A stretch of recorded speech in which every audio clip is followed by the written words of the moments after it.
history has shown that the peasant class in ancient days, when they had revolted, were just easily crushed. There was no resistance.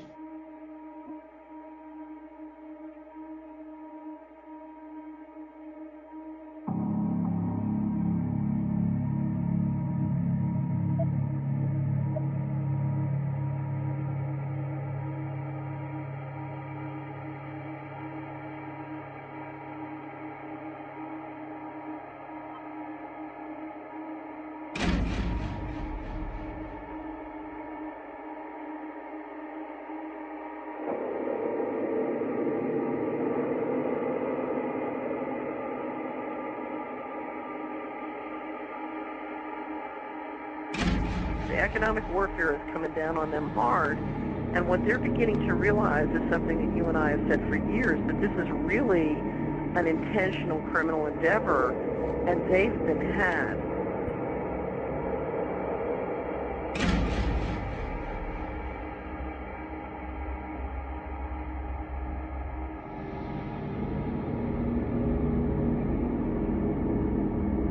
The problem is quite simple. Anarchy and chaos prevails in Washington, D.C. because the federal government has seized powers to which it is not entitled to and is passing masses of laws that are 100% unconstitutional. And when you get men setting themselves up as greater than the Constitution of the United States, you get anarchy and eventually tyranny.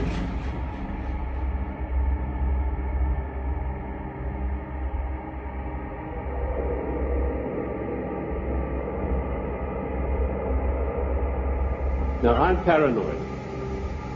I'm going to admit to you right up front. But let me tell you what the real meaning of the word paranoid is. It is a man or a person who has the ability to link events that seemingly are not connected. That is the true meaning of paranoia. Of course, it's been used by our enemies to smear us. How many times haven't I heard it said of me, that fellow's paranoid? Yes, I'm glad to admit it, because I have the ability to connect events that are seemingly unconnected. And when you do that, you begin to arrive at the truth.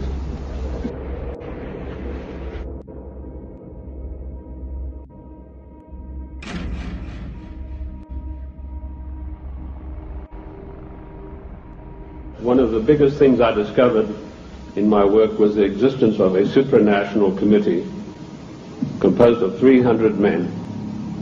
These 300 men in the Committee of 300 run the world today with an iron fist. Their wealth is untold, cannot be measured. I know, I looked at some of the records that I could find in Italy, in Rome. These people are so wealthy that they would make David Rockefeller look like a piker. That is how rich they are. And this is the committee that runs the world. This is a supranational body that knows no boundaries, respects the laws of no countries. So the goals are a one-world dictatorship of the most brutal kind. And how they carry it out is they have these interface banks, insurance companies, mining conglomerates, every conceivable control in politics. All our national security bills and foreign policy bills are all written by APAC, a dangerous lobby, as well as the Ginsta crowd and other groups who pushed us into a war with Iraq. Our country has been hijacked.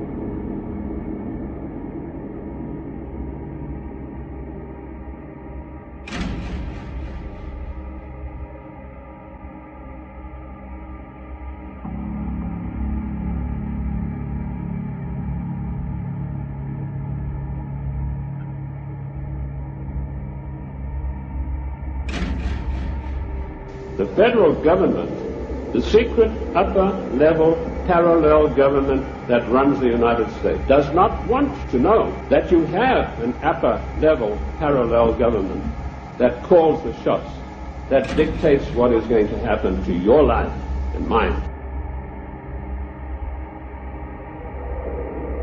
And this, ladies and gentlemen, is an eye-opener because it gets right down to the nitty-gritty of your everyday life in the cities and towns across the United States. Now, let us dispose for once and for all with the words that have been implanted on our minds, like isolationist, and you are for restricted trade, and you are against global trade. The United States of America did not grow great on global trade. The United States of America grew great on the hard labor of the people who lived in those days and the wise protection barriers put up by President George Washington, because immediately after the war they tried, the British, to try to down the United States through so-called free trade, which is nothing but piracy. Free trade, ladies and gentlemen, is a one-way street which allows other countries to dump their products on our markets to the detriment of our own people. That's what free trade is. It's strictly a one-way street.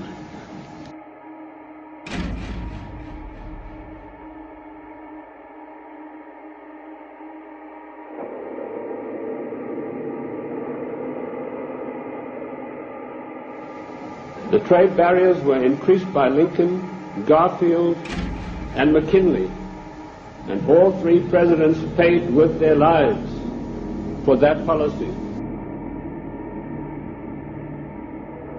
Our founding fathers and our presidents saw the value of trade barriers. They realized that if we wanted to progress, we're not to be the dumping ground of the world.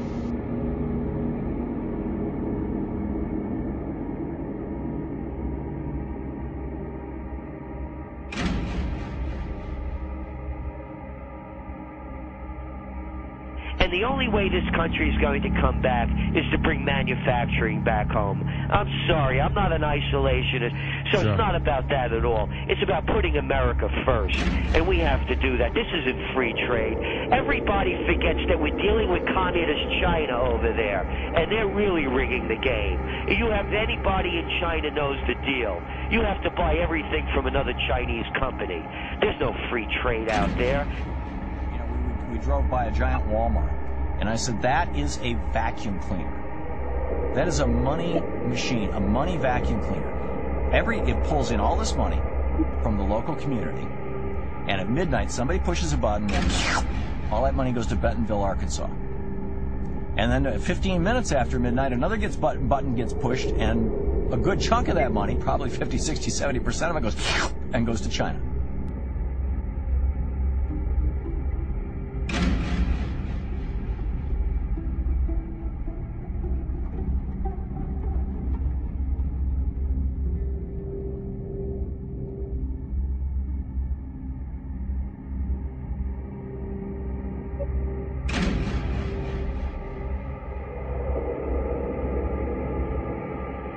This committee of 300 told a man called Aurelio Pecchi to form this Club of Rome with the main object of bringing down the industries and the agricultural development of the United States. He immediately wrote a paper in which he said there are too many people on the earth, and that the United States, with its industrial development, its agricultural development, is responsible for this curse of overpopulation. And he picked up the documentation for his work from Lord Bertrand Russell, a senior statesman of the Committee of 300. And Lord Bertrand Russell had written a work called The Impact of Science on Society. And if you can ever secure a copy of that book, which I doubt you'll be able to get, you will see in there that he said the world is overpopulated and we have to get rid of at least half of the world's population, and it doesn't matter how we do it. So the Club of Rome was instituted and organized to start an attack on the world's population using the United States as the whipping boy. And they came up with a paper called the Zero Growth Post-Industrial Plan for Industry and Agriculture for the United States of America. 3 days after that plan was accepted as official United States policy by James Earl Carter, I was able to, through my intelligence people, get a copy of this insidious document. Basically what it said was that the middle class in the United States of America had to be destroyed because in the coming push to a world order, the middle class would be the stumbling block because history had shown that the peasant class in ancient days, when they had revolted, were just easily crushed. There was no resistance.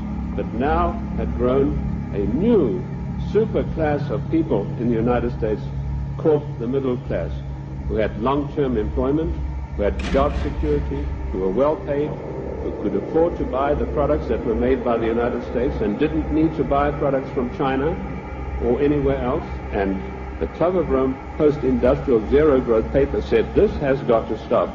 We have to bring down the middle class of the United States. And the way that we will do this, the way that we will accomplish this task is by crushing their industry. The American people henceforth must get used to the idea that they will never ever again in their lifetime have full employment. What a scandalous thing that our government is fully cooperating with this organization built up by the Royal Institute for International Affairs to destroy the middle class of the United States and to add to the policies of global genocide.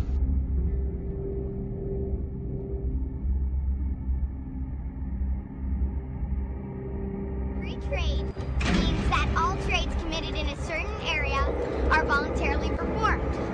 When a trade is voluntarily performed, nobody can lose, so everybody gets what they want. Free trade allows for competition, and when there's competition, there are also helps lower for countries because they can sell their products cheaper than rich countries. That allows them to try and catch up. Some people are afraid of free trade because they think it might hurt their business. But in reality, do what you do best and trade for the rest. I think it creates more jobs. I think when it creates jobs, people can feed their families. They're happy. I mean, where does all this stuff in these stores come from? They're from Old Navy, and they were $25, so I'm sure they're from Indonesia.